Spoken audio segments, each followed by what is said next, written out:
प्रशांत कुमार शर्मा जी, झारखंड से। राधे राधे महाराज जी, आपके चरणों में कोटि कोटि प्रणाम। महाराज जी, कृपा करके मुझ नीच पापी का संदेह का निवारण करें और मेरी भूल चूक को माफ करें। जब कोई भी प्रभु के नाम जप, मंत्र जप और प्रभु चिंतन से प्रभु को जान या पा सकते हैं, तो महाराज जी, भगवान ने गीता जी में कहे इस श्लोक के पीछे का क्या मर्म है कि हजारों मनुष्यों में कोई एक मेरी प्राप्ति के लिए यत्न करता है और कि कोई कर ही नहीं रहा ना। जतन कहाँ कर रहा है? भोगों की प्राप्ति के लिए जतन कर रहा है, भगवान की प्राप्ति के लिए कर रहा है। हजारों चलने वालों में कोई एक चलता है, दिखाई दे रहा है चलते हुए। क्या भगवान को साधन बना लिया, साध्य मान लिया, मान प्रतिष्ठा भोग सामग्री, अंदर की बात तो भगवान जानते हैं ना, इसीलिए वो कह रहे हैं हजारों में कोई एक। पहले तो शास्त्रों मनुष्य केवल इतना ही लक्ष्य बनाए हुए हैं कि हमें पर्याप्त धन मिल जाए, पर्याप्त हमारे मनोवांछित भोग मिल जाए, फिर उससे कोई ऊपर उठता है तो हमारा यश हो जाए, हमारी कीर्ति हो जाए। अगर वहाँ नहीं सफलता मिलती तो लगता है भगवान की पूजा कर लेते हैं, ये पाठ कर लेते हैं, ये जप लेते हैं, जिससे हमारी ये कामनाएं पूर्ण हो जाए। भगवान से प्रेम या भगवान की प्राप्ति की चाह किसी बिरले में होती है, एक जगह थोड़ी। ये तो शास्त्रों में कई जगह लिखा हुआ है। जो कहो हरिवंश रस बिरलो समझनहार, एक दोई जो पाइये खोजी सब संसार। कोई बिरला, कोई एक पाव भगत जिम मोरी।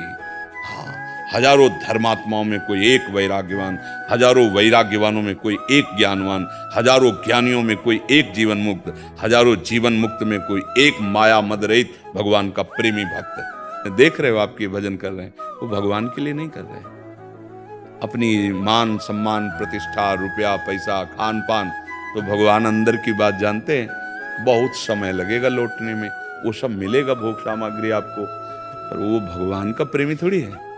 और जब तक भगवान से प्रेम नहीं तो मिले ही न रघुपति बिनु अनुरागा, किए कोटि जप जोग विरागा। भगवान से अनुराग, तो हम अनुराग तो शरीर से किए हुए, भोगों से किए हुए। समझ पा रहे बच्चा आप? क्या और आगे क्या है? डर भी लगता है कि इस दिन हो पाएगा या नहीं हो पाएगा। हाँ, अगर डरते रहोगे तो अच्छे आदमी बन जाओगे। अगर ये डर लगा तो गंदी बातें न सोचोगे, न करोगे, न गंदे लोगों का संग करोगे, क्योंकि डर लगता है ना, और ये लगना चाहिए। आचार्य चरण आदेश करते हैं, यही डर अपि हरिवंश हित, जिनो भ्रमय गुण सलिल पर, जी नामन मंगल लोक त्यों, सुहरि पद भज न विलंब कर। डरते रहो कहीं मेरी बुद्धि गलत दिशा में न ले जाए, कहीं मेरे से कोई ऐसा आचरण न बन जाए जो इस जन्म में भगवत प्राप्ति न हो। तो इस डर को सार्थक करने के लिए नाम जप करते रहो, प्रभु का आश्रय ले लो।